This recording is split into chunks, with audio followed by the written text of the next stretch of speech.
All right, how's it going, guys and girls? My name's Matt Corcoran. I'm a volunteer with New York Backcountry Hunters and Anglers from Region 1, Long Island. I've been hunting, fishing, and trapping from the tip of Long Island to the deepest holes of the Adirondacks, some spots in between too. I've been hunting since I'm probably about 19, and that's me. That's who I am. That's what I do. All right. Next.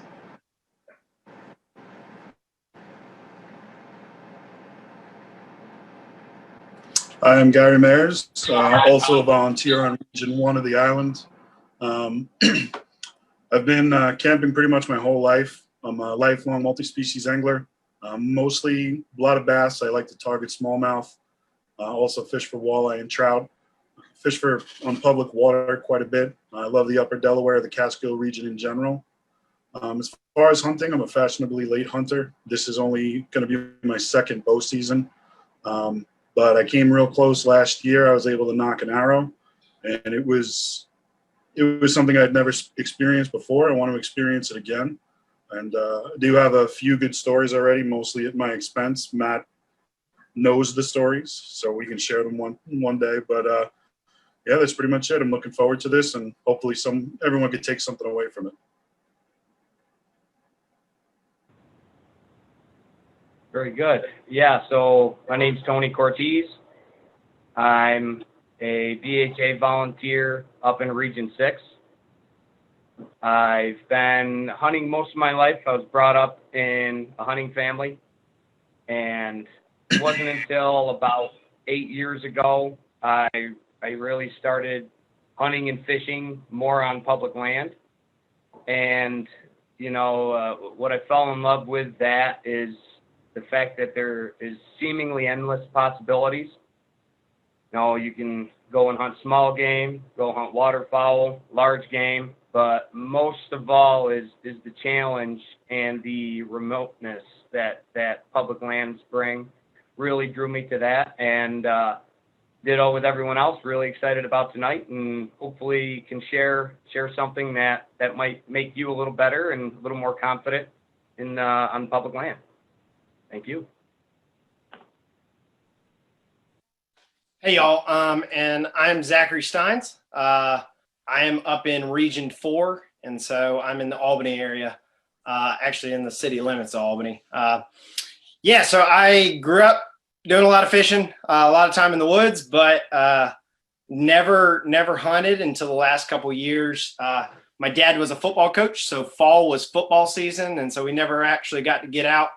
And it was not hunting season, and so as an adult, when I ventured out on my own, it was kind of the opportunity to find some folks that I could ride along with. And so over the last couple of years, I've been doing a lot of grouse hunting, and then that kind of introduced me into pretty much anything. And so starting September 1st, I'll start chasing squirrels and geese all the way to March. I'll chase some hares up in the Adirondacks. After moving to New York, originally from Georgia, it opened my eyes to just the amount of public land here in New York State, and the opportunity it afforded to get outside to chase after a bunch of things, and not have to actually pay I guess I pay it through my tax dollars, but in a way I owned a lot of land in New York as a New York resident. And so that was kind of exciting. And that was one of the reasons that got me into BHA. And kind of, it was, having folks that have, given me helpful tips along the way, I think is one of the reasons the four of us were really interested in being involved in this, and hopefully, providing maybe some helpful tips, answer some questions you might have, but also be, build a community and a resource base for y'all as you start getting out in the woods and venturing out. And so I think that's really what tonight's all about, is hopefully building some confidence that doesn't matter where you live. You can be in an urban center, not that I'm not New York City, but, I'm not rural by any means, but there's still spots around me that I can go tromp around on and chase after things. So, so what we'll do is we'll jump right into it and kind of walk through some ideas. So all of tonight is really aimed at getting into the woods. The idea of where do I get into the woods? Where are places I can go? How to be safe in the woods, and ultimately, once I'm there, how do I be a good participant, and we'll say out there. So we're gonna jump right in. As we mentioned before, our names. So you got Matt, myself, Tony, and Gary, and so reminder that this is also going to be going on all month long. So tonight's just the first session, and hopefully, 4 good sessions that will give you a lot of helpful information. And so next week we'll be focusing. It's going to be actually a different panel, so you'll be lucky enough that you get different people if you don't enjoy listening to our voices tonight. And so, yeah, it's about getting into position, strategies for kind of being out in the woods and looking for different game. And then the following week is going to be focused on getting the shot.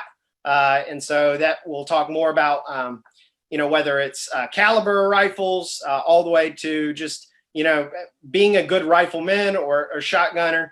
And then the last week we're going to focus on, once you made that shot, getting it home and as some folks said, bringing home the bacon. And so hopefully it's going to be a good month where you're going to be able to kind of learn a lot of different things and at least give some helpful tips that allow you to kind of go learn a little bit more stuff. So I think we'll start it off really with just the question of where can I find places to hunt? I know that was me when I moved to New York. That was the question was, okay, I live in Albany, but do I have to drive very far? And people talk about these state lands, whether it's state parks or state forests. What can I actually hunt on? And what are other spots that I'm not legally supposed to be hunting on? And just trying to figure that out. It was a little confusing at first. And so I found one of the best places to start is the DEC website. There's a lot of information on here. This website is just packed full of stuff. And so hopefully, my little tutorial here of how I use it will be helpful and maybe just giving you the very basics of how to find land around you or land where you're interested in heading up to and find information about it. And so, in particular, say, if I am living in the Albany area, Region 4, I'm looking to maybe go on a little bit longer drive. And so drive out of Region 4, maybe down into the Catskills. This is kind of how I would go about looking at it. So I go to the main DC, webpage. And so that's listed here at the top. I would then come to this recreation tab. So this tab is going to be the one that really allows you to get all the information we're looking at. And so I then will kind of come down to destinations. And then once I go to destination, it'll open to this massive page. Again, more information than you could ever want on this. One of I'll point out a few particulars, to help narrow down where to start. So the one that you can actually start with is this DEC info locator. That's kind of a new tool that they've recently added. If you've ever used Google Maps, it's very similar to like a Google Maps mapping system, but it actually has all the layers of the different state lands, WMA, so that's wildlife management areas, state parks, and just it gives you it all layered onto a interactive mapping service. But for the longest time, long before that was built, I kind of did it a different way, and so that's I think that's probably just as easy, if not can be a little bit easier to narrow down kind of the focus, and so that's what I'll walk you through. So if you scroll to the bottom of that page, you'll come to this big map. From this big map, you'll see basically any green land on this map is actually all state land. Not all is, we're able to hunt on, but I would say a vast majority of it is. Anything in the red, is also managed by, the Parks and Recreation and Historic Preservation Office. But those are also areas that might offer hunting opportunities, but at minimum, they allow you a place so you can get outside. And so, as I mentioned, I live up here in Albany in Region 4.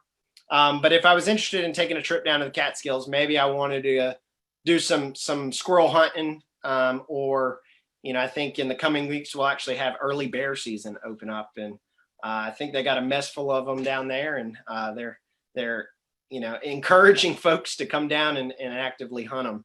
And so maybe I was interested in heading down to Region 3. So what I would do is on this map, I would actually click on Region 3. And then that brings me to the regions main page.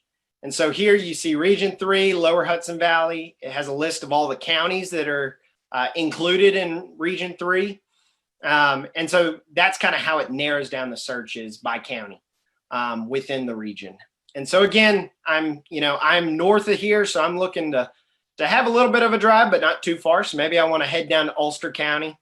And so what you would do is you scroll down the page, and it would bring you to Ulster County. And in that page, on the right-hand side, you actually have a map of the county that maps out all the different spots of state forests, state lands, wildlife management areas, and other areas along those lines. And then to the left, there's actually a list with hyperlinks.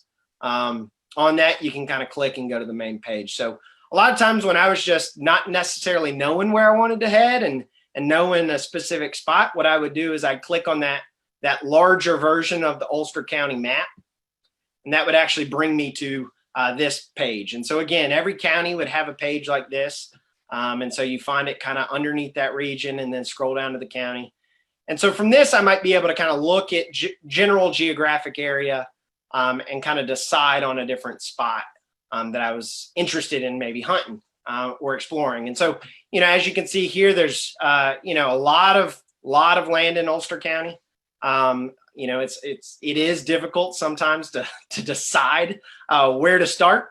But I think that's kind of the beauty of it. I'll tell you, I've got some buddies that live out this way and they're from Illinois.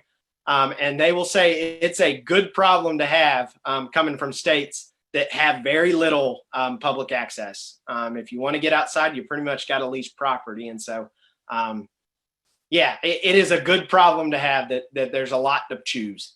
And so, if we're kind of playing this out, maybe I'm looking at this top end and I'm looking at this Hunter Westkill Mountain Wilderness.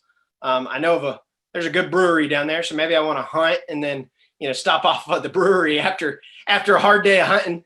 And so I'm going to, what I'd do is I'd navigate back to that, I'd exit out of the main page or this mapping page, and I'd go back to that list. And so lo and behold, on the left side is Hunter Westkill Wilderness. And so I'd click on that, and that would bring me to the main page of Hunter Westkill Wilderness.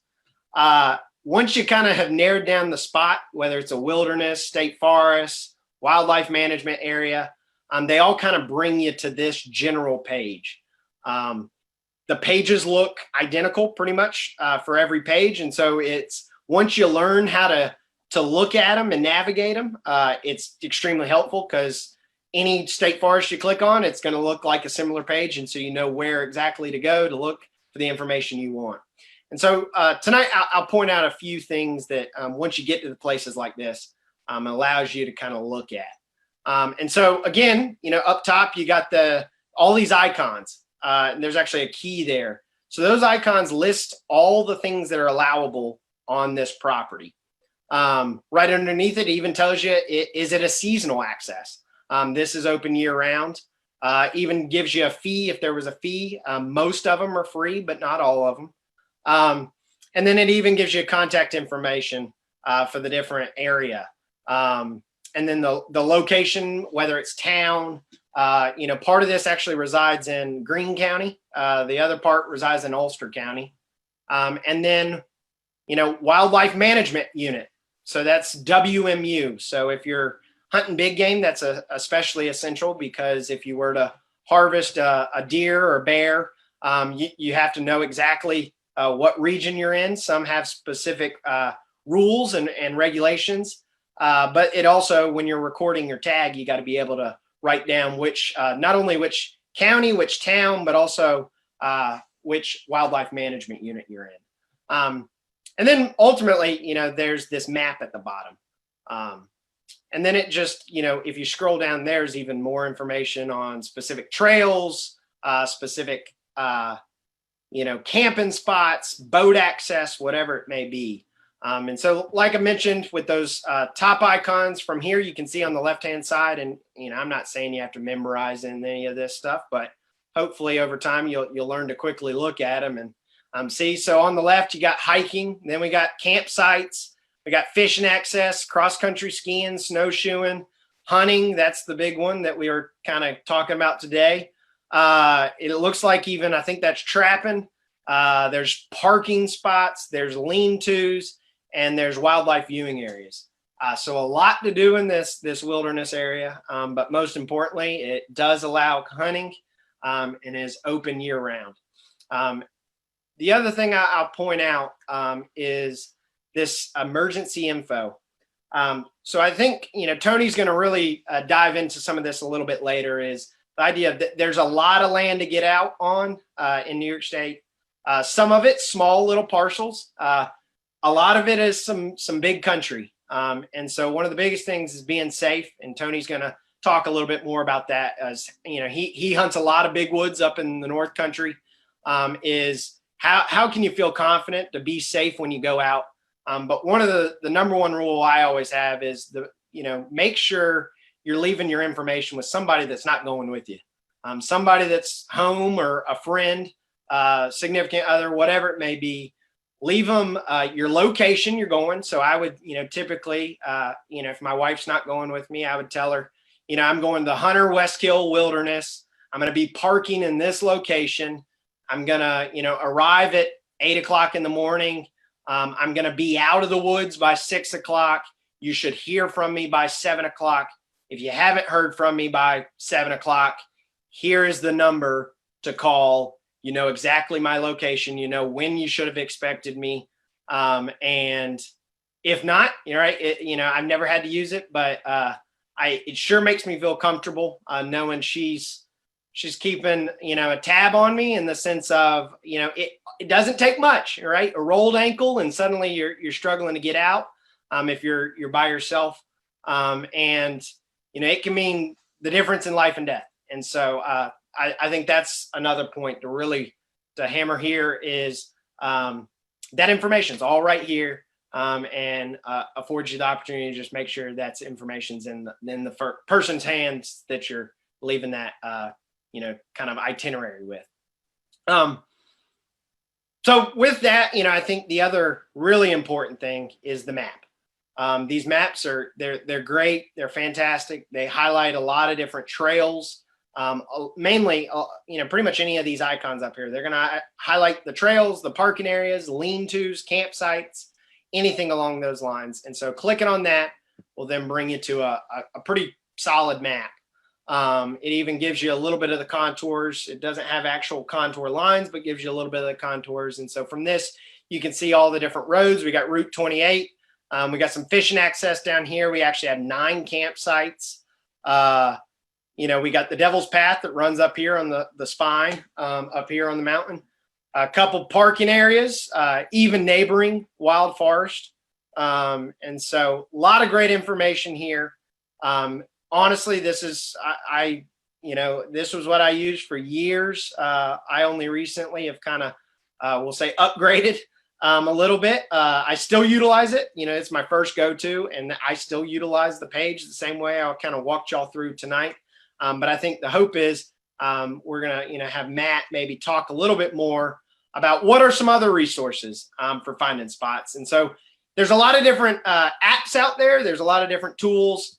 There's a thing called Onyx Hunt. There's Hunt Stand, and then there's Google Maps. I think Matt's going to talk us through at least how he uses it and the ones he uses. And so I'll take it away. I'll forward over to Matt and let you take it away.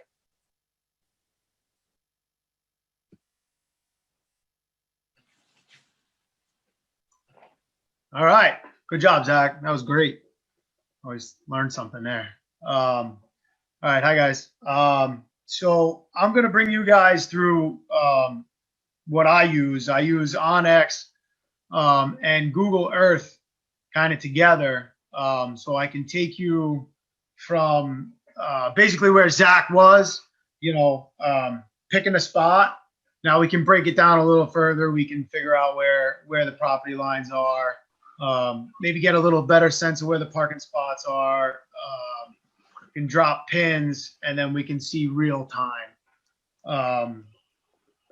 So I just want to say a couple of things for anybody who's new to hunting or trapping or whatever, or fishing, even fishing. It's your responsibility to know where you are. So if you walk into the woods and you're walking for a while and all of a sudden you're on private property and you didn't know, it's your fault.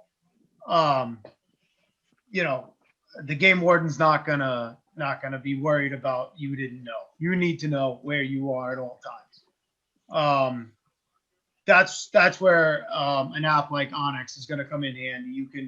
You can be real time. You can know the property lines. You can try to get to the good spots. And stay within the law, which is a good thing. The other thing is, if you do wind up shooting something, a deer, a rabbit, or whatever, it's not going to run in a straight line. It's going to run where it wants to run. That might be across somebody's property line. You can then take, your Onyx, you can see it went on somebody's property, you see it out there. You can't just walk across that line. You need to go ask that person for permission. So when you're walking up somebody's front door, it's a little easier to have, the guy's last name, even if you're going to butcher it. At least it's something, he's not going to think you're just some crazy person in camo, Anyway, so I'm going to run you guys how I do this. Onyx costs $30 a year for just for New York State. I think it's 100. You can have the whole country, or at least the lower 48, as far as I know. $30 a year is priceless to me. I'm not trying to sell you guys on Onyx. I'm just saying that anytime I'm riding with my wife in the car, I always make her drive because I'm always staring out the window looking for a spot or deer. So every time we go past something, I'm on that phone, punching away, figuring out if it's public or private. I can't tell you how many spots I found like that. Not just around where I live. I like I said before, I live on Long Island, so there's a lot of little spots, town spots, little county spots. And Onyx is going to help you differentiate between what that is and what it's not. It's basically broken down, and it's a tax map and all that. All right, I'm going to go ahead and share my screen, and we're going to go on to my Onyx. Boom. There we are. All right, everybody can see that, right? Shake a head, yes. Okay. All right, so here we are. This is my Onyx.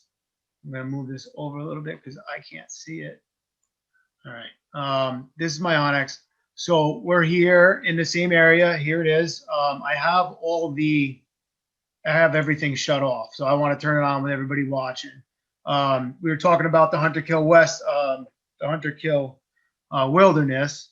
So I turned that on, and we're going to go to New York, and we're going to turn on the private lands, the government lands, wildlife management, access, and cooperative hunting areas. Those are your 5 that you get. So when you turn all that stuff on, you can see that all the WMUs are all out there, 4R, 4P, 3A. You can see the whole state, there's everything. So you start zooming in, and you're going to start coming up with wilderness. See, there you go. There's our Hunter Kill Wilderness. All right, this is up where we are. There's a good brewery right around here, or maybe over here. Here's Devil's Path. All right. So this is going to show you right where you are. You can click. This is all wilderness. Here, you can turn that on. You can turn that off. So you can see better where you're going to be hunting. So, all these spots, these are all parking spots I got off the DEC website. I then come on to here. You can kind of zoom in a little bit better, see where the road actually ends. That's probably where the trailhead's going to be. So that one's probably off. So the trailhead's probably more along here. You can mark that out, maybe a little bit better for you. Once again, you can go in, you can click on somebody's property, and it's going to come up. That's Ed Fingerson's house. He lives at 8 wherever, down in Schenectady or up in Schenectady. You can pretty much go along on that. This way, you shoot something, it runs onto his property, you can go up and, like I said, butcher his last name and probably get him chasing after you, but at least it's something getting you in there. So, like I said, I'm from Long Island. When I am planning a trip to go upstate, I'm gonna attack this before I go. I'm gonna be on this thing, setting up pins, looking for spots. Onyx doesn't. This is the map you get. You cannot change anything. You can zoom in, you can zoom out. It's gonna be green. You can turn the layers off. I showed you guys how to do that. The layers don't really change much. It's always green. They always take the picture in like the summertime, which is tough to weed through. I'm going to go into Google Earth and how I do that. It's not really hard. It's pretty quick and pretty self-explanatory. But as far as this goes with Onyx, whenever I'm going someplace new, I don't know if I'm going to have cell phone service. So I'm always going to do, anytime it's a wilderness area, usually runs out of cell service. It's usually pretty remote and there's just usually not cell service there. So you're going to want to download an offline map. I chose the right one last night. Nope, that's not the right one. Damn it. All right. You can fix that. It's this one. There we go. That's the right one. Those aren't any kind of crazy spots. I hope nobody screenshotted that. No, I'm kidding.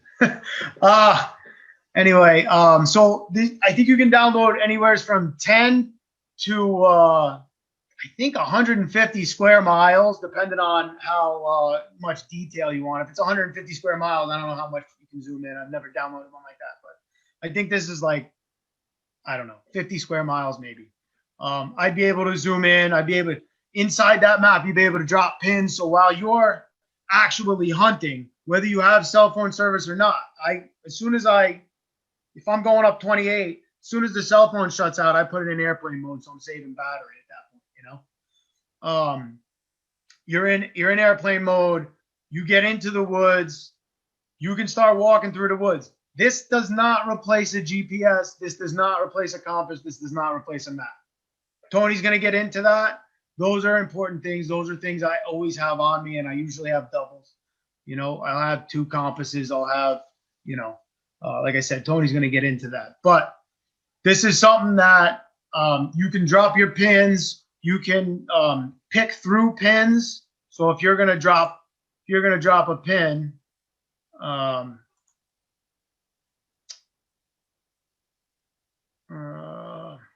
don't know. You can figure out how to drop a pin. If you can figure out a Zoom call, you can figure out how to drop pins in Onyx. You can drop pins. You can choose all kinds of different pins you want.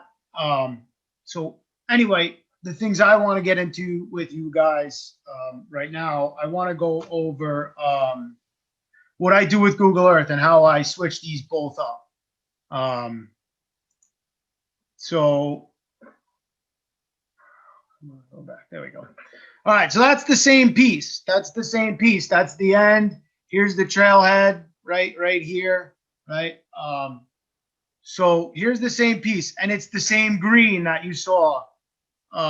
You really can't see too much. You know that there's some fingers, some hills here, some darker spots. It's really not going to do much for you. This is all the private land that you saw. So what I like to do is if you can follow my mouse and see it, right here, there's a little clock with a little arrow. That'll set you back. These are screenshots, so bear with me. I'm not doing it live because it'll crash the computer. This will pop up. This will take you back, the date back.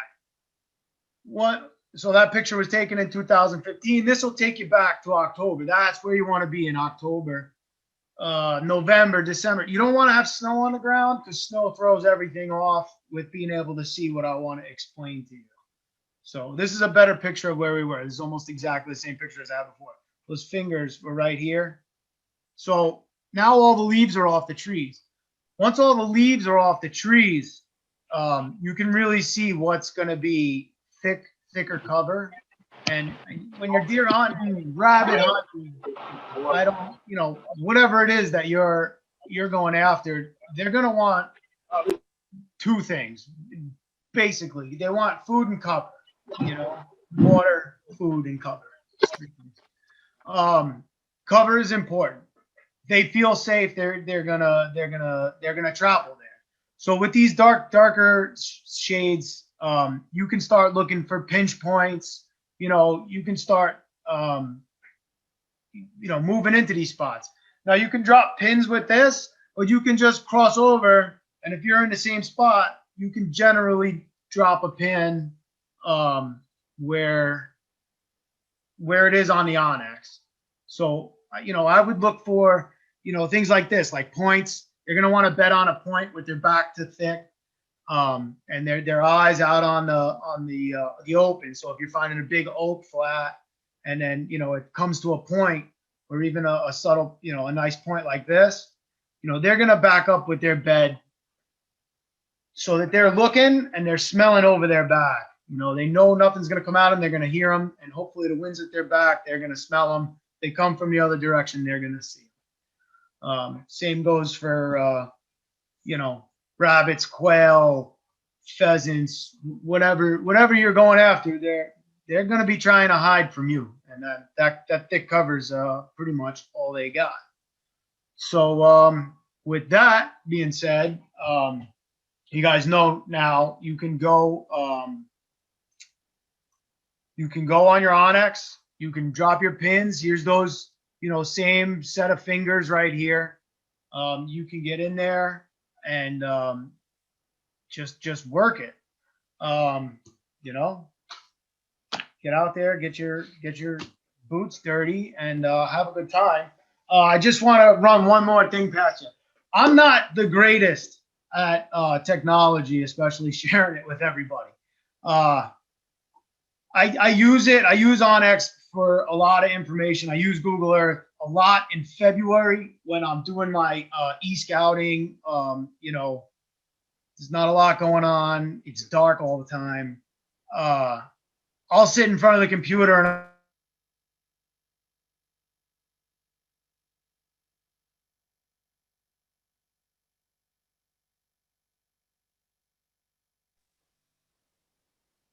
I think Matt's connection finally kicked it. Tony, do you want to? Yeah, Tony, I was gonna say, you want to roll in, and I'll steal the screen back from Matt. Hopefully, it works. Gotta love technology. Yeah, you should be able to take over.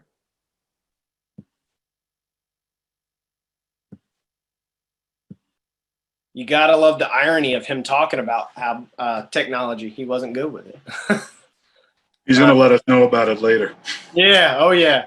All right. So, basically what Matt was going to talk about, he actually prints out a lot of these maps. And so through that, he's able to kind of write down with pen and paper rather than using the computer. So he keeps 3-ring binders of this stuff printed out, all tabulated and everything. It's pretty impressive what he does. And so that's kind of how he's figured out a system to make it work. But yeah, next, so I think we'll now that you have an idea of where maybe local DC state lands you can get out on, you have a little bit idea of how you can use, apps and Google Earth to explore.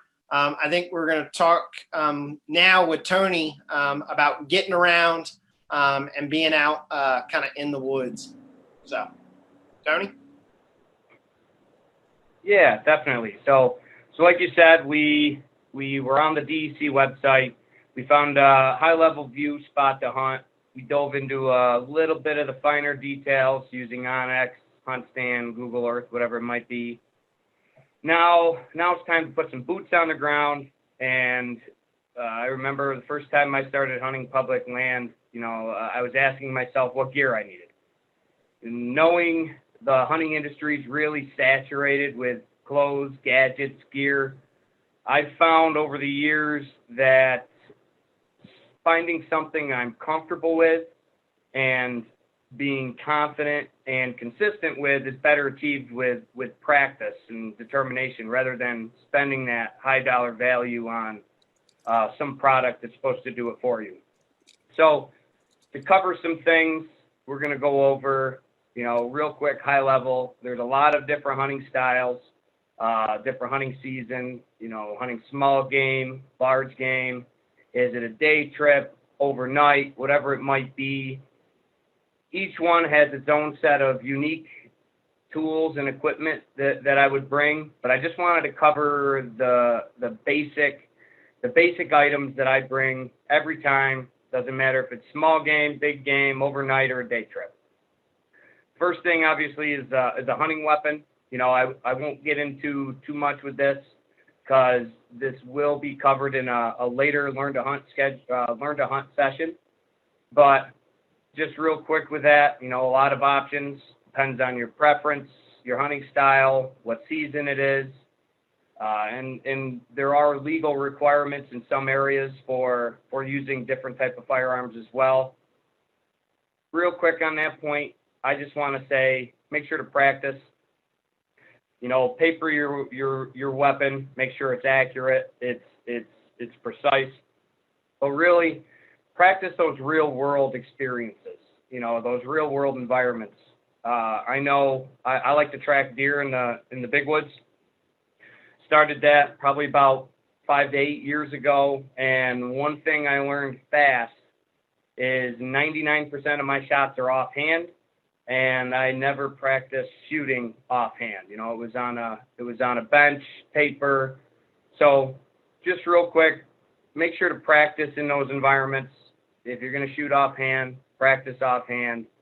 If you're going to be shooting from a stand, practice from a stand, and so forth. So again, that'll be covered on a later session. But next, we'll get into the first item that I'll bring with me, and that's illumination. So that is some sort of flashlight, right? One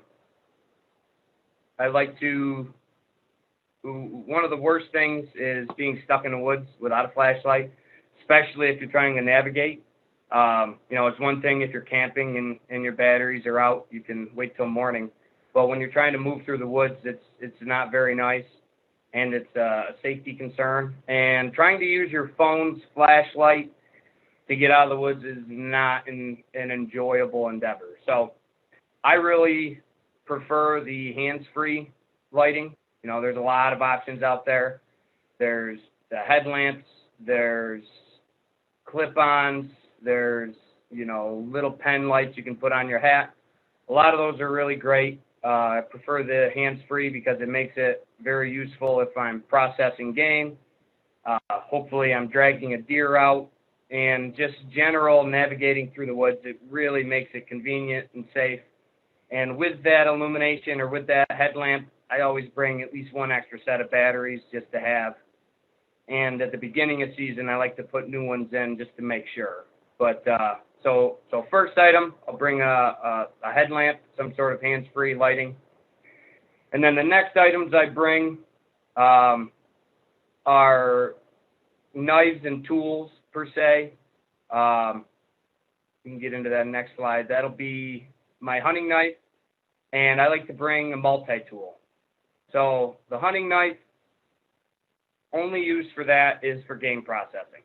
I like to make sure to keep the edge sharp Don't use it for work-related items, you know, cutting paracord, cutting open that bag of jerky, whatever it might be.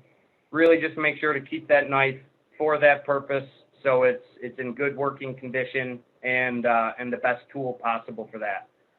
The multi-tool, that's what I bring to use the knife on that. If I'm cutting cordage or whatever it might be, that's kind of the work knife. Obviously, there's a lot of features on a multi-tool. I have yet to find one that has just the components I want on that and nothing else. But the ones I use primarily, you know, I use the pliers. It's got a mechanical advantage, as well as if you're camping overnight, you're cooking, you can use that to pick up the hot lid on a jet boil. It's got the knife, like I said. It's got a pair of scissors. You know, you wouldn't think too much that you would ever use those, but that's very convenient to cut your harvest tag and some other little odds and ends stuff. A little safer than using a knife. And as well as some sort of sharp edge for a ferro rod striker. And since we're on that, you know, those are the two gear I use. The next item is fire starting gear. So always try to bring a couple sources for lighting a fire. There's a lot of options out there. You can see here just a few examples. You've got a disposable lighter, some storm-proof matches, and off to the right there is a ferro rod. Basically, it's a more current version of a flint and steel. Produces really high temperature sparks and really makes it easy to light tinder in that emergency situation. And similar to the firearm practice, I really advise practicing with these as well, you know, in a safe fashion, to practice lighting a fire with the storm matches or the ferro rod, and practicing in different environments, windy, wet, cold, snowy, because the last place you want to be practicing your ferro rod is when you need it in the woods and you're soaking wet. So make sure to practice each one, you know, try to do it in a safe fashion and under different environments. So that way, if that situation does happen, which hopefully it never does, you've got that muscle memory and experience and confidence to be able to light that fire if you need to. So those are kind of the high-level gear. Now onto the meat and potatoes is the map and compass. So with that, there are a lot of options out there. Personally, these are kind of the three items that I'll bring. I've got an orienteering compass, which is there in the middle. Then I have a pin-on globe compass that I can just put on my shirt and be able to take quick bearing references. And then obviously a paper map. You know, I really like the National Geographic maps. It has a lot of the DEC information that you'll get on a website built in, trails, access points, state land, and so forth. Very dependable, and always have one of those with me. Orienteering, you know, for those of you who don't know, that's just really a fancy word for navigating using a map and compass. There's even a new sport now called orienteering, where you're running, basically trail running or running through the woods just using map and compass. Now, in order to precisely navigate using only a map and compass, it's quite involved. You know, there's a lot you need to know. There's your map's accuracy, its scale. You need to know your pace count. You need to know magnetic deviation. And we're not going to get into that. I know I personally don't navigate to that detail very often. And I would just like to advise everyone, if you're new to it, not really sure what it is, head on over to YouTube, type orienteering into a search bar, and you'll get plenty of insightful and good detailed videos to increase that knowledge on that. I know REI has a really great entry-level video on YouTube. But like I said, you know, for beginner's sake, and even me, 90% of the time, I'm not navigating to that level of commitment. But what I do want to cover, and something that I do every time, is I try to determine my just in case, oh crap, all the batteries I have died on my GPS, on my phone, and now I need to get out. Hold on one sec, sorry. The computer just went to sleep. There we go. So now we're coming up with our fail-safe bearing. So before we get into that, if you want to just go back real quick, Zach, I just want to kind of point out, don't know, you know, not to get into too much of the nitty gritty, but a compass obviously is a circle. It has 360 degrees, north being 0 or 360, east being, you know, 90 degrees clockwise, south 180 degrees, west 270, and all of the individual degrees in between that. Again, really more for the high-end, very precise navigating is where you'll need those degrees. But for the most part, as you'll see on that next slide, really what we just need to come up with is what I like to call my fail-safe bearing. So what I'm gonna do, and I think we've coined it as Madden style mapping, I'm gonna take over and just kind of give an example, some mapping examples here of how to determine my fail-safe bearing. Real quick, can we see that? All right, good. So Yep. what we've got here is a little tidbit, you know, to keep it in line with where we've been looking on this presentation. I just pulled this up, you know, looking at the Hunter Westkill area, kind of just perused like I would be searching for a new spot to hunt. I found this area, looks like it's an area I'd be interested in maybe trying to track a deer on, and don't know, I don't personally hunt this area. And honestly, up until just a few minutes ago, I didn't realize that this was one of Matt's specific areas on his Onyx. So I guess I should apologize ahead of time for giving too much information here. But real quick, the fail-safe bearing. So what is that?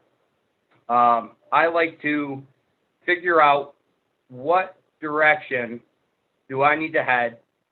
It's only one bearing. It's the only thing I need to remember. And if I take that bearing, no matter where I am on this block of woods or this state land, I know that'll get me out of the woods. And I know I won't have to constantly be looking at the minuscule details of where I am. I'll have that in the back of my mind. Give the offset chance that my phone and my GPS are out. Now I need to get out of the woods. And I know this has personally really helped me, made me more confident, comfortable in the big woods, and allowed me to concentrate more on hunting than worrying about where I am. So here we have the map. What we're going to do is first we got to find a spot that, well, first, so up here, real quick on the map, most maps, the top part is oriented north.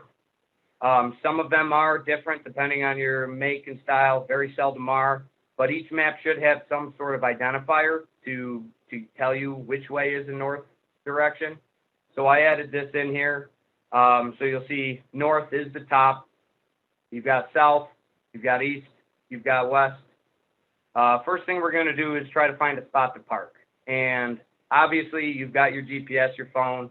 It's pretty easy to ping where you are on the map using those, but to try to keep it on suit of just using a map and compass, when I'm going to find a spot to park, I really try to find it with some sort of an intersection.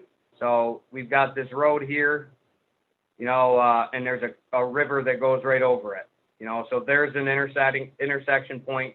That's really easy to triangulate where I am on the map. You know, same thing as a trailhead. You know, you've got the road, you've got a trailhead, another easy point to manually triangulate where I am. And for the sake of this argument, we're going to use this trailhead here is where I'm going to park my rig. So identifiable, you know, it's a trailhead where the road meets the trail. You know, there are no other crossing points, but it's got what I like to call a long range terrain feature. So first thing is I figure out where I'm going to hunt. So I know I park here. This is north. This is east. I'm going to be hunting in this general direction. So it's a general northeast direction I'm going to be hunting. Anywhere northerly, anywhere eastward, and in between. So I know I'm going to be hunting in here. Now I'm trying to identify and review the map to find my fail-safe long distance terrain features. So this one's pretty convenient, it has a lot of them, you know, and it's completely surrounded by a trail. So in theory, it'd be very hard to get lost here. But what we're looking for, again, are those long range features. You know, you've got this road, this trail, goes all the way down, swings around. So you've got one long range feature there. You've got another long range feature is another trail to the north. And you've got this Hunter Brook, which is another long range feature, right? So I've identified plenty of long range features, long distance landmarks for me to reference to figure out what's my fail-safe bearing. So knowing my vehicle is going to be, you know, southwest of me, I could use this long trail as my fail-safe, but if I'm located here and I come up with the north, that's going to be a lot of hiking. So what you want to try to do is find that fail-safe bearing that's going to be the shortest distance to your vehicle. When I mean short, it might be long, but try to determine which one it is. So for this one, you can see the long range feature we're going to use is this bottom trail. So I've identified that. That's the one that's going to get me to my truck if for some reason something dies. And knowing I'm going to be hunting northeast, my vehicle is going to be in a southwesterly direction, as well as anywhere on this trail I could hit at a southwesterly direction. We've determined our fail-safe bearing is going to be southwest. So knowing that, I'm going to remember that. I'm going to write it down. I'm going to put it in my phone, or obviously not your phone because if that dies, you're not going to use it, but put it on your compass. You can save that azimuth.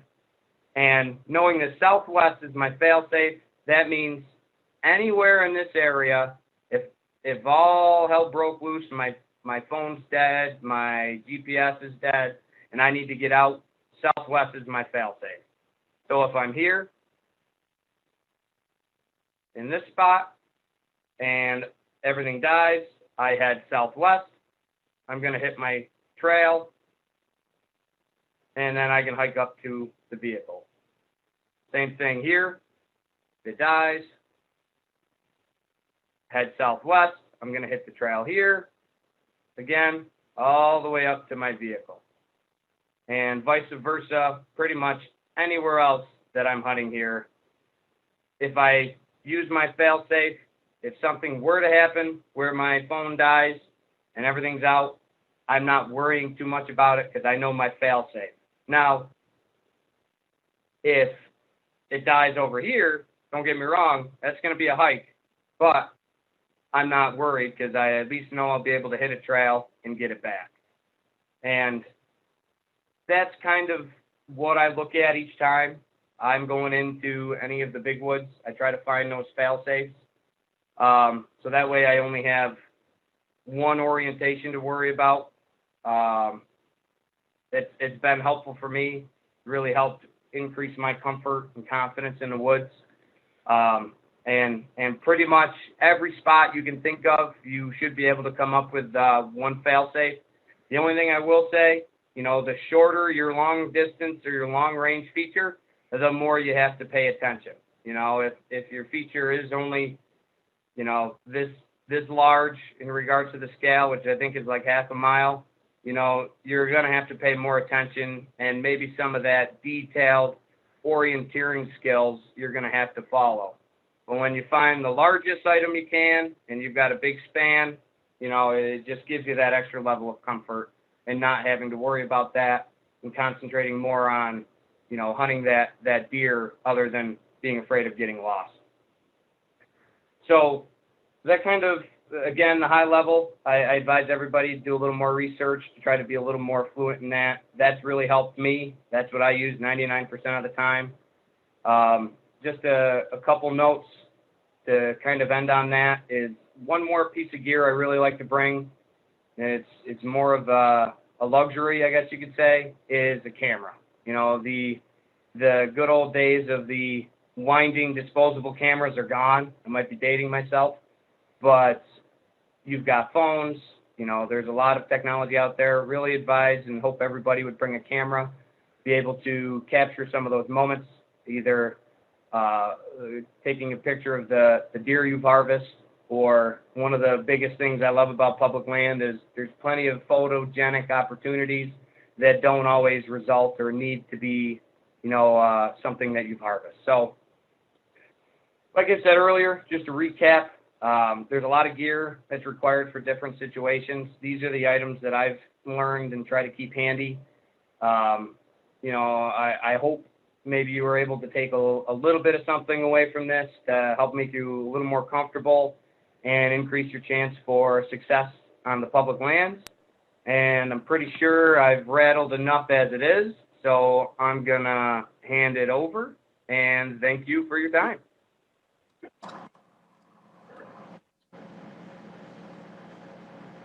Thanks, Tony. Yeah, so I think it's probably at this point, hopefully y'all have gotten a good idea of, again, you know, not only how do I find places where to hunt, but also, you know, how can I maybe get a little bit more technical, you know, use Google Maps and other things like Hunt Stand and OnX to see different contours, different features. You know, make sure you're not walking on anybody's private property, things like that. Hopefully it's given you enough that you're confident that you know, you now feel like, okay, I can go explore places. And like Tony was saying, you know, some of these simple things like the fail safe, I know, you know, I've only had to really use it once, but it makes me feel more comfortable setting off onto some bigger tracks away from some roads where you're not hearing car noise and things like that, that I can really know, okay, the road's right over there. But yeah, I was coming out one night and, you know, everything died on me. And luckily I had the compass and I was able to get out and get back to the car and plug in my phone and make sure I made that call before my wife was about to call the DEC. So yeah, again, it's just simple principles like that just hopefully give you that confidence to say, hey, I'm going to go explore. So I think now we're going to open up to a little bit of Q&A. I think we've been receiving a lot of questions on the chat. And so what I'll do is I'll stop sharing my screen. And what I'll do is I'll read some of those out, and then we'll offer the panelists, you know, myself, Gary, Matt, and Tony an opportunity to maybe answer it, give our perspective on it. Like I said, you know, the benefit is you are getting some people from all over the state, and also folks that have been doing this a long time, and some folks that are kind of newer to it. So I think one of the first that we received was really with respect to, I'm pulling them all up. So one, you know, I guess it was, there was one question that said, I found some of the state land access points are not very well marked on the roads. Don't want to get a ticket parking in the wrong place. Yeah, you were spot on. Not, you know, especially on these DEC maps, you know, the scale can be very large. And so what looks like a little dot actually is a pretty large section of road. You know, if you're unsure, I always err on the side of caution, you know, especially if I'm hunting. You know, I don't ever want to be barred from going into an area. And so that's something I take a precaution of. I don't know, you know, Gary, Matt, what about y'all, especially Yeah. being an island and more Long urban? Island, Most of the spots are you have to park in a specific parking spot, whether that's on Suffolk County parkland spot or a state spot. Um, in October, you can park on state land. You have to park in a parking spot, but you don't have to check in. After November 1st, you have to go to the Ridge check station and check in. They're going to give you a card, and that's your parking pass for the day. I think you can still move around as long as there's not anybody else parked there. But that's for small game, big game, everything. You're going to hunt state land on Long Island. Anything north of the expressway, anything south of the expressway is archery only. So you're safe in there. Cool. Yeah. So on the there's a resource, and someone asked about hunting on the island. There's a specific page on the DEC website, and I think it's called Places to Hunt on Long Island. And that'll give you a breakdown of the different wildlife management areas, the different areas where you can hunt. It'll show you how many parking spots are allowed. There's one hunter per parking space typically. It'll show you where those spots are. And there's also a way for you to download a, what it's called, it's just basically like an access permit. It's free. Yeah. You fill it out, you explain what you're using it for. So you could check off fishing, hiking, biking, hunting, whatever it is. You print it out and you display that on your windshield when you park. I at least display it on my windshield when I park, and I keep a copy in my bag as well if I ever get stopped for any reason. There's one more thing with that. If you're going to be trapping, which I've done a fair amount of, you can trap on state property. You don't have to go to a parking spot. You can park on the side of the road as long as it's safe, and you can go in and trap, and then you come out this way. You're not clogging up a spot for a hunter if they want to be in the woods hunting. On state land on Long Island, your traps have to come out of the woods after November. Well, it doesn't open up until November, but because of the bird dogs in the woods and I guess a lot of people, you got to pull your traps on weekends on Long Island, just to let you know. On state land, private or any place else you decide you're going to trap, you don't have to do that, but state land for sure. Cool. Yeah, so I think that hopefully, as they mentioned, that DEC website for the Long Island information will be more, but I imagine that could be a whole session in its own of places to hunt on Long Island. I know even Matt teased, he was like, I can't show Long Island because if people are from Long Island, they're going to see all my spots. He was like, I got to choose somewhere far away. But yeah, I think another question that came up, and Tony, correct me if I'm wrong, you use HuntStand, right? Correct. Okay. Yeah. So somebody was asking, can you export HuntStand data to OnX? Does anybody know about if that's possible? So I'm not sure if you can.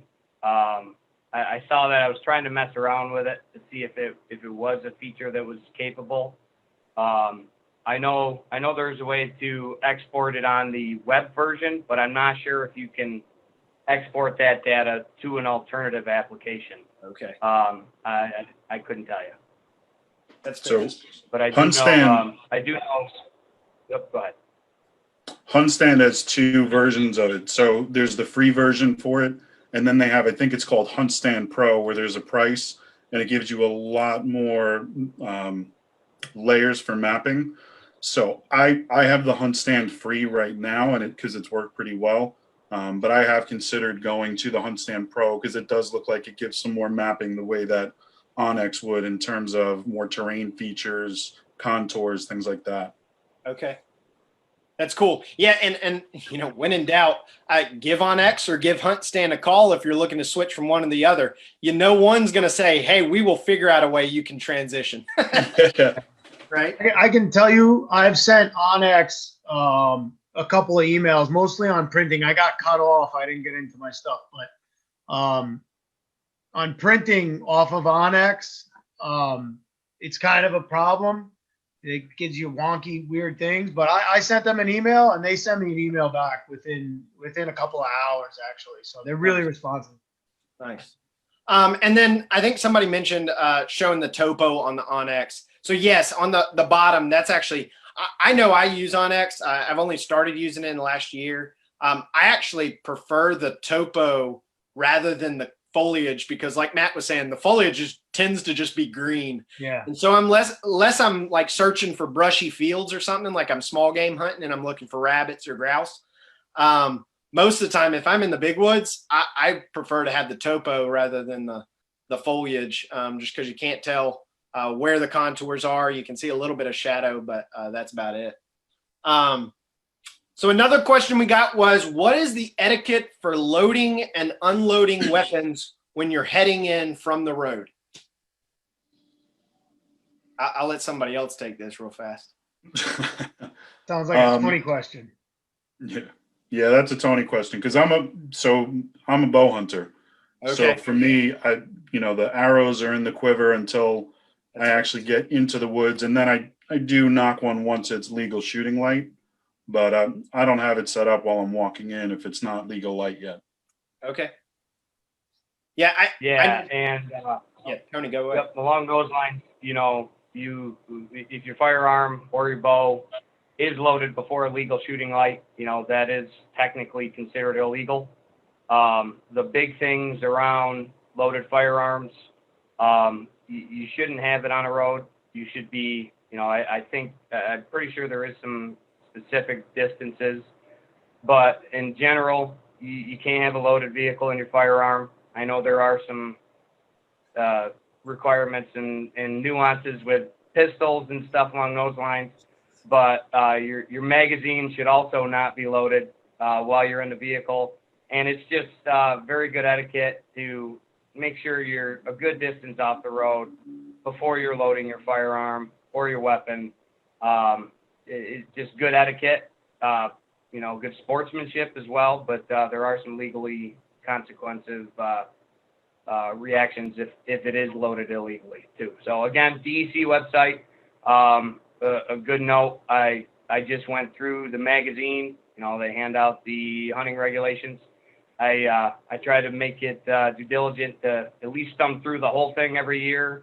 I know this year they're changing a lot with how to get your license online, your HIP number, things like that. So there's a lot of information on in the book and the website that will tell you the legal requirements for those loading and unloading recommendations. And I'll speak on, personally for me, one of the biggest things is always that perception. I sometimes hunt in, some areas where there's a lot of people out snowshoeing or walking dogs. And especially if you're hunting in an area where it's not super rural and people aren't used to guys or girls in blaze orange and with firearms, it can be a little startling for them. So I'm always just trying to be cognizant of, not slamming the door, locking it, closing the loading in a shell and they're out on their Sunday afternoon stroll, and they're just terrified. And so that's just something to be aware of. When I pull up, I usually make sure I'm overly cautious, with guns in a safe location. A lot of times, even if I pull up and there's a lot of people, I'll even take my time, maybe, get in my firearm, let people kind of clear out, mainly just because, again, I don't want to be that obnoxious person that's, just because gives a bad rap for other hunters. I will say, at least, when I first started deer hunting, I know at least with the group of gentlemen that were mentoring me, one of the big things that they were actually big cognizant of was having a loaded firearm leaning up against a car. DC officers are actually, they've known some that will issue a ticket for leaning a loaded firearm up against the vehicle because they've had issues where people, it just slides off the vehicle. Next thing you know, firearms going off. And so that's just, simple things like that. Making sure you don't have a round chambered when you're crossing a barbed wire fence or something. It's just general firearm safety, but it's also that etiquette to ensure, folks around you are going to wow, they'll walk away and say, maybe that was, that was a little intimidating being around somebody, but they were also very respectful about it. And maybe they walk away with a little bit more of a positive perception of hunters. So another question came in on camping. So especially in some of these big swaths of state forest and stuff where camping's allowed, that's definitely something I've done before, where I do kind of a backcountry hunt where I go in, pack in a tent and everything, and set up what the DC would define as primitive camping. So it's not in a defined campsite.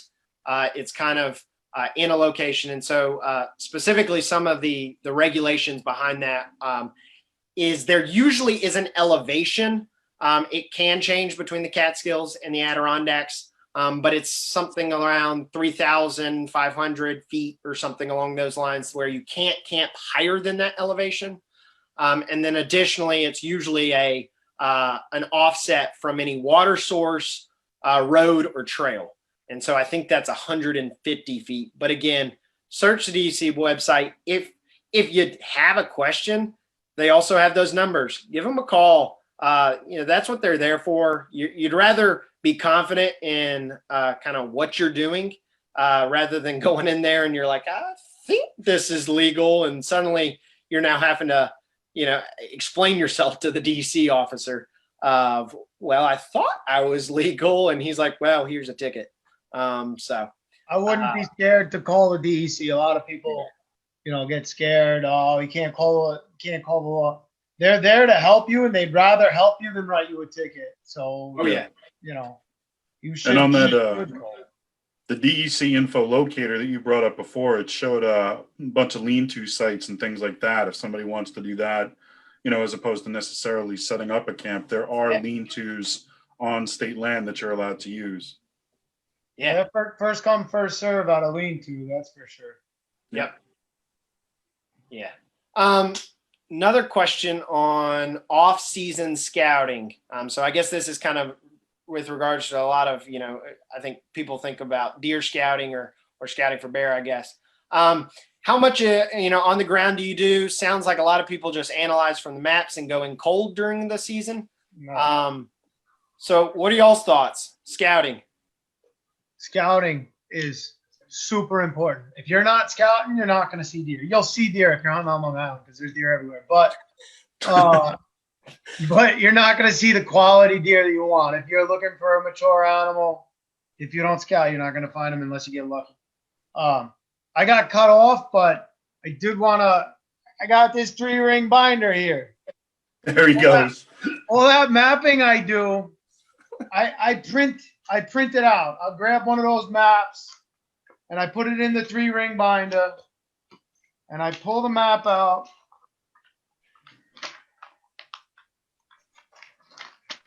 I didn't put them away last night. Yes, I did. I got it. I'm sorry. This is a good time to remind everybody we are not professionals. We're all new to this. I'm a mess. Here we go. So I print them out. Here's those 2 maps. Here's the Onyx map, and here's the map of where I was showing you the pinch points on Google Earth. What I'm gonna do is I'm gonna take a pen and I'm gonna mark off all those areas, those pinch points, those points. I'm gonna put it in pen, and then on the back of this sheet of paper, I'm gonna write notes. I like to have a hard copy of stuff. So now I take this piece of paper and I can then go into my Onyx, drop pins, whatever. I put boots on the ground. The batteries aren't going to run out in this. It might get wet, but the batteries aren't going to run out. I take this, I walk the land feature, and then I go to those pinch points. You can find beds. You can find, points where they're sleeping. If you don't know where they're living, you can't hunt them. Scouting is the most important thing. Don't get me wrong that I'm just playing on the internet all day. I play on the internet when it's dark out, when it's light out. Me and my 8-year-old are in the woods looking for deer. I can tell you that. Nice. I answered your question. I'm sorry if I'm yelling at you. Tony, what about you? You hunt a lot different country, we'll say, up in the big woods. Do you do a lot of scouting? So I try to. Obviously, where I hunt, it is big. It is far away. I have a lot of, local public land. Big proponent of scouting. When you can get in there, it's convenient. It's possible. Definitely laying boots on the ground to be able to see that. Where I do hunt, it's 3 hours drive before I get to my camp or my tent, whatever it might be. And then a lot of times it's a couple hours from there. So a lot of distance, not exactly something that I can, go up after work and do some scouting. I know 90% of my scouting up there is done with a gun in my hand. But I'm making mental note as I go, finding these spots, looking for sign, scouting while hunting. And I will say, hunting in the Adirondacks in the big woods, it did take a couple years of scouting before I was even able to start connecting some of those dots. So if I had the ability to get out and scout and do that ahead of time, that would have been great. But another issue, that I find with scouting is seasonality, especially in the big woods. Where they are now is not going to be where they are during hunting season. And it's not going to be where they are during winter when they're in their winter yards. So I like it when I'm able to, but I know the best scouting is going to be during hunting season, because that's when I'm going to see them, and that time, how they are, where they are, their habits. That's the kind of environment that I'm most interested in. I'm not necessarily concerned about their summer habits or their late winter habits. I want to know their deer season habits. So a little bit of both. Cool. Yeah, I know for me, it's always difficult to set aside because, I'm working during the week. And so my weekends are precious. And it's kind of like, I don't want to go set aside a weekend to go tromp around and try and scout. And so I usually try and at least mix it up. And so I think somebody even mentioned, one of the biggest scouting things I do is when small game hunting. So later in January, February, when I'm out small game hunting, I'll just keep track. Did I kick up deer? Did I see any particular spots that were, I haven't been in before? Or, it's midsummer. I want to go check out an area. I'll mix it in with some fishing or camping or anything like that. And so I'll try and, mix it up with something else that I want to do and kind of make it a joint scouting trip, especially with some of the early seasons that are afforded. And so like squirrel season, there's a lot of leaves on the trees September 1st. But it's a good opportunity. You can go, wander around, shoot some squirrels. But again, it allows you to kind of keep eyes open for new areas. Or, I know one thing that I'm doing this year is I plan on hunting a lot of the Catskills. And so I'll actually be using early bear as a opportunity to go down. And, as my friend that goes with me anytime he goes, we never seem to get anything. He always refers to it as armed hiking. We're going to go on an armed hike. And so, yeah, I might be doing some armed scouting in September for early bear down in the Catskills to really hopefully just pick up some places that I might find a deer later on this year. So, we have a question. Tony, do you have any beard tips? Yeah. So the more you hunt and fish public land, and if you sign up for BHA, it will automatically make your beard that much better. Nice. He rubs his beard on the tarsal gland. It's a nice oil. It Jeez. does well for it. That's not completely wrong. So real quick, we should address. So I think Dominic just posted something. Okay. To clarify, when Tony's talking about scouting with a gun, he's already in the woods doing a legal hunt for maybe turkey or small game. Yeah. But he's keeping an eye out for, any signs of deer. So he's not just tromping around in the woods scouting with firearms like Yosemite Sam on an armed hike. Yeah. Yeah, no, that's a good clarification. Yes, and that's where I was saying use other legal seasons as you know you're already wanting to go chase rabbits. Go chase rabbits with a legal firearm and everything. Only chase rabbits, but use that opportunity to also keep an eye out.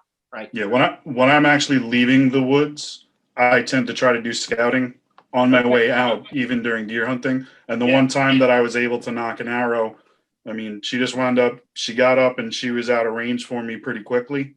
But it's because I was doing a scout on my way out that I hadn't done previously. So I covered new ground, found a better area, and that's actually where I'm setting up this season. Yeah.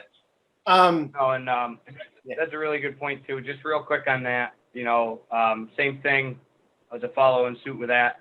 When I am hunting, I try to always take a different way in and a different way out. That way you can see a little bit more of the land and see a little bit different patterns or sign there. So. Yeah. Some of the best spots I found by mistake. I can tell you that, that's for sure. Well, and I would say that, and that's my biggest, if I can give you one piece of advice, was the greatest thing that was given to me was just get outside, right? Like the more time you spend in the woods, the more you'll start seeing things that you didn't see before. I did a lot of hiking before I hunted, and it was amazing. The moment I started hunting, the amount of things I started noticing that I would walk right by when I was hiking. And so it's just time in the woods, it's just that. And so, don't get intimidated by looking at maps and trying to figure out the best spot. Use a map, figure out your safe bearing, figure out maybe some spots of interest, but just get out there, and start wandering around safely, but wandering around, and you'll start picking up on things that you didn't necessarily recognize before. Just wear out a pair of boots. Yeah. Exactly. That's for sure. Somebody asked the question about I guess they live near state land where hunting is permitted, but they were walking around and they started seeing some of these signs that said no firearm discharge in this area. Can you still shoot a bow there? So that those signs are really catered towards the regulations that we've kind of been talking about. Is get one of those magazines when you're buying your license, thumb through it. But in particular, for everything but, we'll say waterfowl, that's another animal, but literally, I guess, is for a firearm, it's 500 feet from a lot of different things. I think it's dwelling, church, it's a lot of different things. Bow is 150 feet. These are general. There might be specific regulations. And so anytime you're on state land and you see those regulations, a lot of times if you actually look at a map, you're probably bordering a private residence, and there's actually a building nearby that would, and they're kind of marking the 500 marker for you, which I actually appreciate. It sure prevents me having to do the math on the map of where can I actually fire off around and where am I now illegal. So yeah, so on the island there's actually, so it's almost entirely bow hunting, but Matt, correct me if I'm wrong, there's a couple of special areas that actually allow shotgun for whitetail.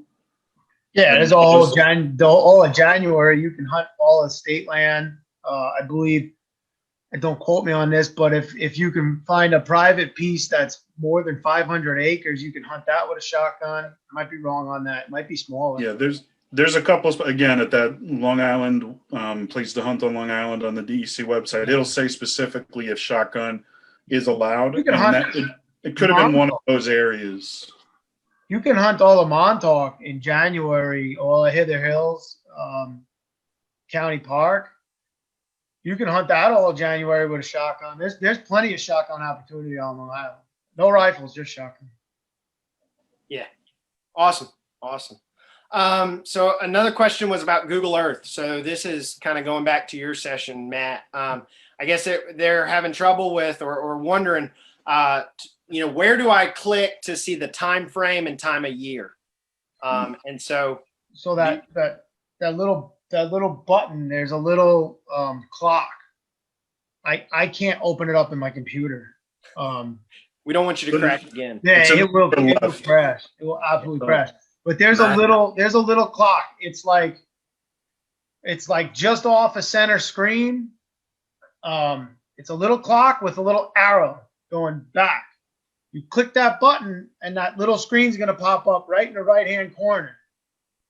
That you just move that cursor back and you can go in, but you can go all the way back to like 1994, maybe before that. They'll actually have black and white photos up there. Yeah. You can get way back, but well, and especially I know that was our bread and butter for when me and a buddy we hunt grouse without a dog, and that was like the holy grail was our ability to go back like 5 or 10 years and look at clear cuts. Yeah. And then you look at the modern map, or you'd walk in there and you're like, I would never known this was a clear cut. And it was amazing how productive using that time scale was for a lot of different things. absolutely, yeah, it's invaluable. It's awesome, priceless. Yeah, cool. So I don't know. Do we have any more questions? I think we're more than welcome to open it up. If anybody has any more, otherwise we can continue on. Those were the questions that were posted on the chat. There might be a few we missed, but there was a good amount of chat going on in the discussions itself. So, but in the interest of time, I think we should start to. Okay, all right. Then we'll keep moseying on. So I think I'll pull up the presentation again, and I think one of the questions we talked about, maybe Tony touched on earlier, was there's the place is flooded, the marketplace is flooded with a lot of gadgets, a lot of gear, and a lot of expensive stuff. And I think one of the things that was a little intimidating for me, or at least intimidating to my credit card, was the idea of I want to get into hunting, but I don't have a lot to spend. And so I think that's one thing we figure we could also mention here, is what actually do I need and where can I get cheap gear? Where do I not have to spend $400 on a jacket? So I like to use Steep and Cheap. There's a couple different websites, backcountry.com. I think they're actually the same company, but it's worth checking them both out. Okay. Sometimes the inventory or pricing is a little different. And really what it comes down to is you can get a pretty significant discount on a lot of gear because it's the gear from the prior season. And, I don't care and the animals don't care. So it's definitely worth checking those out, and avoid cotton. Definitely go with like polyblend mixtures, especially in the warmer part of the season. I know Tony and Matt both like to use a lot of wool. I like to use it as well. So that's where I've gone to save quite a bit of money. I like wool. I like all of that. If I'm going up and I'm mountain hunting, yeah, I've spent some money on stuff. But I've done a lot of hunting out of, I get out of work, especially in October. I'm going in the woods in jeans and a t-shirt, or a hoodie, yeah. Even in, cause it's a spot. I'm only going to be in there for 2 hours. It's probably not going to be raining. I'm not going to get wet. It's just a quick hunt. And, on Long Island, you can never not hear cars. So it's not like you're going to get stuck out there. But if I am going up to the big woods or I'm going to run a trap line all day, I'm putting wool on, and I've spent money on wool, and I know Tony can talk to it. I've not spent money on wool, and the difference isn't that great. It's just not. Yeah. I think, I have an old wool sweater that I wear that had a bunch of moth holes in it. And it was kind of one that I was like, well, I'm either going to get rid of this, and suddenly I wear it as like a base layer basically. And it's my go-to hunting sweater. And it's gotten more holes now, not from moths, probably from briars and other things. But Yeah, wool's a great thing. Hit up a thrift store. There's a lot of you'd be amazed at how much a moth hole in a sweater and somebody's giving it away, and you can pick up some pretty thick wool sweaters or even pants for pretty cheap, just because there's a moth hole in it, and but it fantastic for hunting in. I think the other thing is I know Gary mentioned cotton, but if that's all you got. I still say I encourage you to get out there. I have they're falling apart, but one of the biggest things that I hunted in for a long time was I go to Walmart and I get one of those blaze orange, just cotton Fruit of the Loom sweatshirts. They were like $5. I'd usually get a large, which you probably can't tell from the Zoom, but I'm not a large. But I'd throw it over that wool sweater. It usually got soaking wet by the end of the day, but I had that wool underneath. But it was blazed. And so that's the other thing is I will say whatever you're wearing, make sure you have something that other folks can see you, that you're wearing the adequate amount of blaze. I think it's essential, especially if you're hunting big woods where there's other people out there. Or dense cover where there's other people out there. It costs nothing to go to Walmart and pick up a blaze vest and throw it over anything you're wearing, so that you can ensure folks are seeing you when you're kind of moving through cover. So. Yeah, the Zach's Tony, point. where do you get your wool? No, that's just like you said. I've got it at thrift shops. It's hand me down. There are a lot of high end name brand wool that's just a little steep for me. Amazon. You can find a lot of decent price stuff. Might not be camo, but it's good quality wool.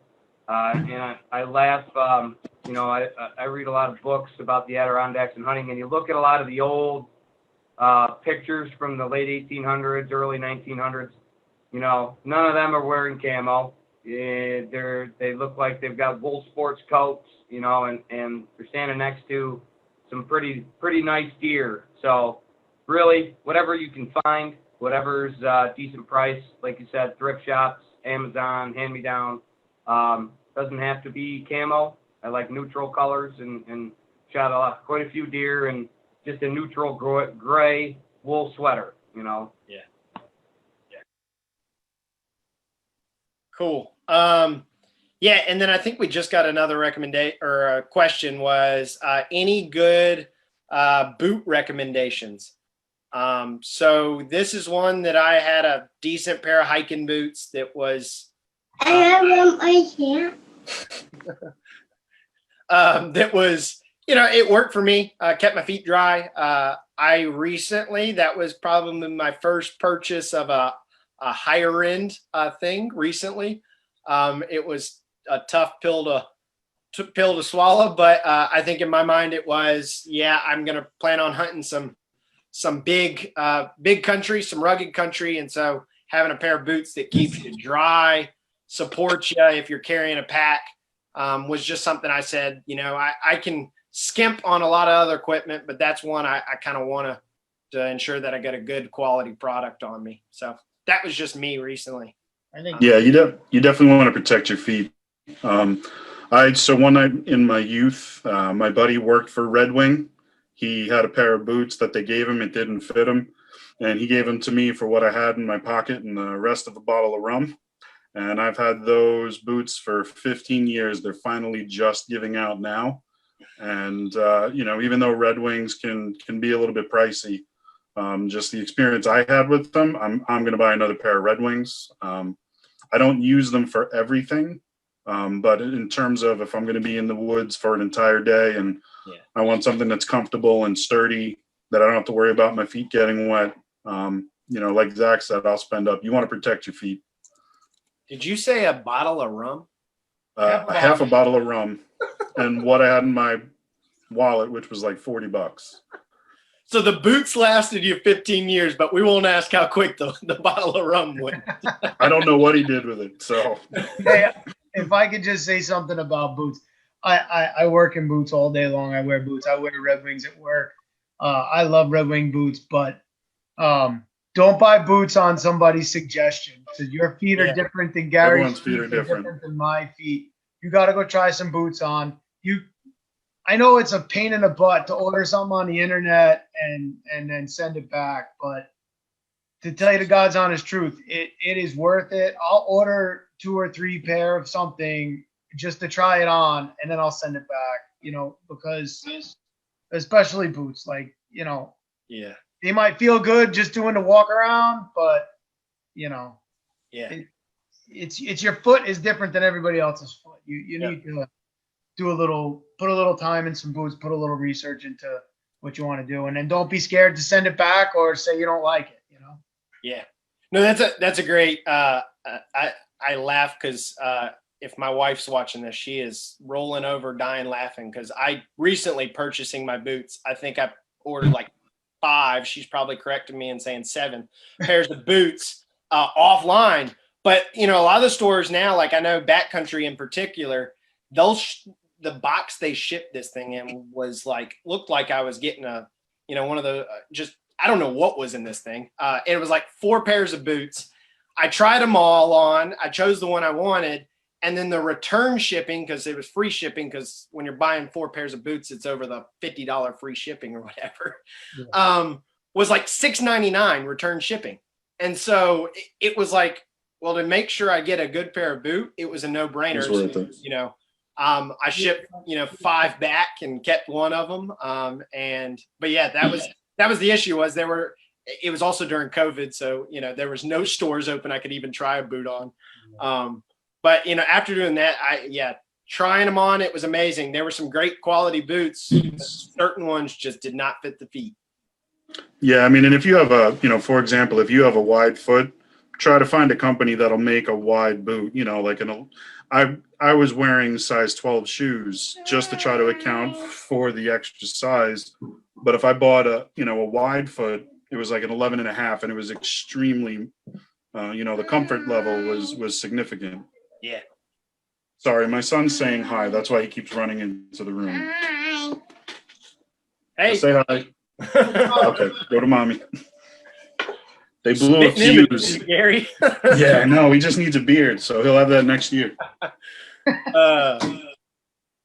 And then somebody I think just asked about what the difference, what are thoughts on the difference between kind of like a rubber muck boot versus like a leatherish lace up boot.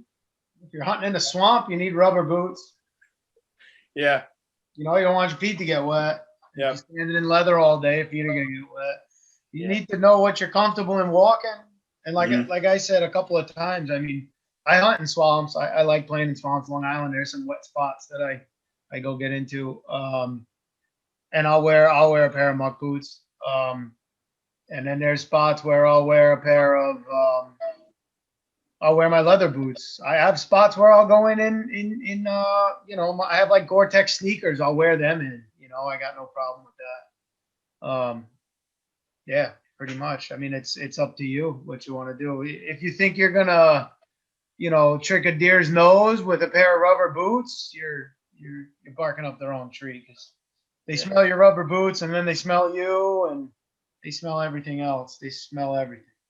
Yeah. Yeah. No, I was hunting in the Adirondacks this past year with a buddy of mine. I was wearing lace ups because I don't even own a pair of rubber boots because again, I did not have a lot of money to spend on multiple shoes. And he was wearing a pair of rubber boots, and before the day was over with, he was just sore as could be. Feet were all blistered up. I was dry, because I did have a good pair of winter boots that kept me dry. But yeah, whatever's comfortable and whatever kind of fits the area you're hunting. If you don't have a long walk, they're probably fine. If you're going major miles and they're not comfortable, wear what's comfortable.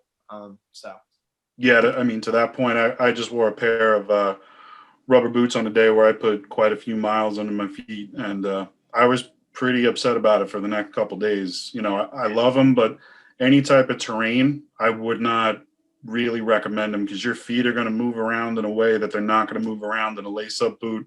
Yeah.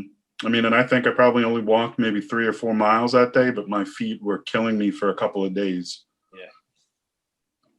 If you want to trap muskrats or beavers, you got to get hip waders. All I have to say about that. Cool. Well, I think just in the the amount of time we got left. So I think one of the last questions we wanted to maybe cover was just this idea, and I think we touched on it a little bit over tonight, was just the idea of, perception as hunters. We are, we're entering into these state lands, that we are, we'll say, owners of. But what does it necessarily mean to be a good steward of the land?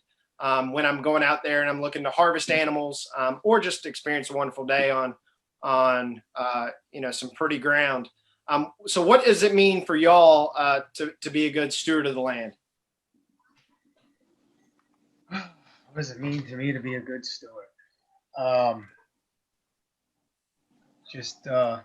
I'd say pride in knowing that if you take care of this land, it's going to take care of you. It's going to take care of your family. I want my grandkids to be, trudging around, chasing deer, same as I did.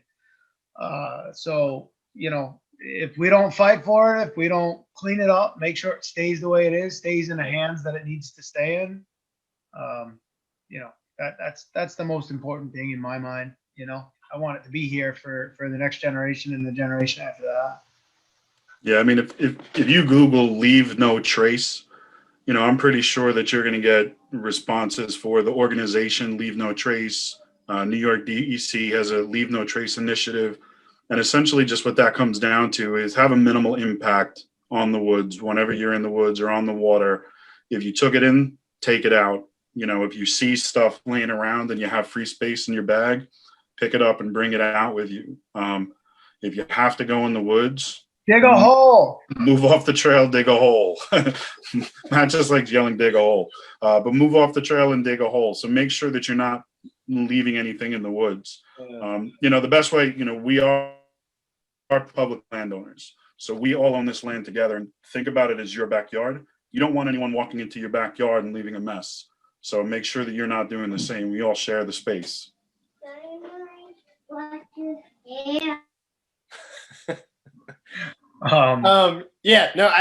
think that's great. I know personally for me, growing up camping with my granddad, he was big on leave it better than you found it.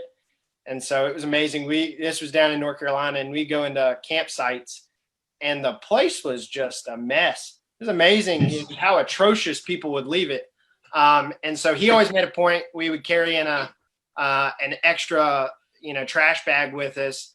And we would not only haul out kind of whatever we brought in, whether it was, trash that we, that was plastic or whatever, we would carry it out with us, but we would also load up pretty much all the trash that was in those campsites and haul it out with us. And that was something I've taken, with me since, and especially again, now thinking from a hunting perspective, imagine if all of us came out of the woods and we were, taking a trash bag with us, the amount of people that would be, I think, a little bit shocked, because, you run into a bunch of hikers that maybe you haven't seen a hunter before, but you're walking out carrying trash. I think they would be pretty impressed and walk away with, a good perspective of maybe what it means to be a hunter and a steward of the land. So anything to add, Tony? No, I mean, you guys covered a lot of it. Obviously is try to leave it better than you found it. Leave no trace. And one thing that I look at from a perspective of trying to be a steward of the land is not just the physical aspect of it, but like what you're saying is the mental perspective aspect of, what does it mean to be a good steward, and not just trying to be myself, make sure to clean up after myself or when I find something in the woods, but try to instill and gain interest from people that maybe don't spend time in public lands so that they find that interest to maintain it and keep it clean. So like Matt said, our grandkids can have that to do the same thing we're doing now. Yeah. Cool. Well, and I think that rolls into the last thing that we wanted to share this evening. And so if you haven't heard, if you're brand new, you randomly came upon this Backcountry Hunters and Anglers, one of the biggest things is September is actually Public Lands Month. And so it's a big month for us. That's one of the reasons we're actually doing these Thursday night meetings, is because we said, what's a better way to celebrate kind of Public Lands Month than interacting and connecting with, other folks that are interested in getting out there. And so in particular, there's a couple things going on in September. So the first is an event called the Public Land Packout. So like we were just saying, with Leave No Trace and everything, this is all surrounded around the idea of when we get out on public lands in September, taking a trash bag with us, and packing out whatever you see. It's amazing what you will find on state lands where people have dumped over the years. And so in particular, there's actually a big, thing on Instagram about this Public Land Packout. And so take pictures of yourself, pack out any trash you see, hashtag it with Public Land Packout, Public Land Owner, New York BHA, and share those on Instagram. I think it's a great way to, like I said, spread the word about our the lands that we all share and own together, but also, represents kind of, who we are, and kind of what it means to leave no trace and leave it better than we found it. Yeah, I think that National's doing, National BHA, they're doing a competition between the state chapters. So the more bags of garbage we can get, I believe it's First Light's gonna donate money to Backcountry Hunters and Anglers, and then it's gonna come to the state that packs out the most bags of garbage, and we're gonna be able to use that for I don't know if it's gonna be for a public land project or maybe buying something, or I'm not positive what the money's gonna be for, but they're putting it up and it's gonna go to conservation. That's for sure. If we can put up the most garbage. Yeah. So Public Land Packout, like I said, snap those pictures, take those photos like Tony was saying, have that camera, and throw those hashtags on there, and pack out that trash with you. I think it will go a long way to help clean up some of the state lands that get neglected. Do it with a kid. Bring a kid with you. Show them how to put garbage. Secondly, become a member. So September, because it is Public Lands, month, we're having a new member drive. Annual dues are $35, but they're actually giving a free T-shirt if you're a new member in the month of September. And so I encourage you to join. It's an opportunity, to not only join kind of a great community. I know it's been fantastic for me meeting people from all over the state, but even all over the country through the organization. And if you're looking for folks that are willing to share insights, honestly go on trips, I encourage you to get engaged and become a member. And so, the other thing is, don't hesitate to reach out. I think, we're all open. We're all, with regards to being a resource, shoot us your questions. If we live in an area, I'd love to have more folks around the area in Region 4 or 3 and 5, even to hunt with. Send me a shout. I'm in Region 1. My email's up on the link, and got questions, you want to hang out. I don't drink, but I'll watch you drink. Whatever you want to shoot the bull, whatever.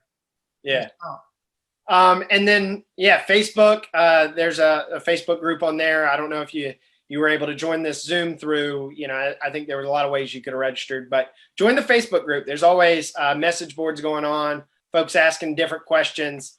And then there's also, we're going to do, for folks that have, enjoyed these virtual Learn to Hunt sessions, we're going to have a photo contest. And so look out for more information on that. I think it's going to go throughout the hunting season. And so, I encourage you to be a part of that. I don't know all the details yet. I think they're soon to come out. And then last but not least, join the other sessions. So tonight was our first, but like I said, we got 3 more different panelists. So you'll hear, 4 different voices or 3 different voices. I don't know who's on all the other ones. But I think what we have the set up hopefully provides, like I said, maybe if it's not new information, it at least gives you some new tips and new things to think about.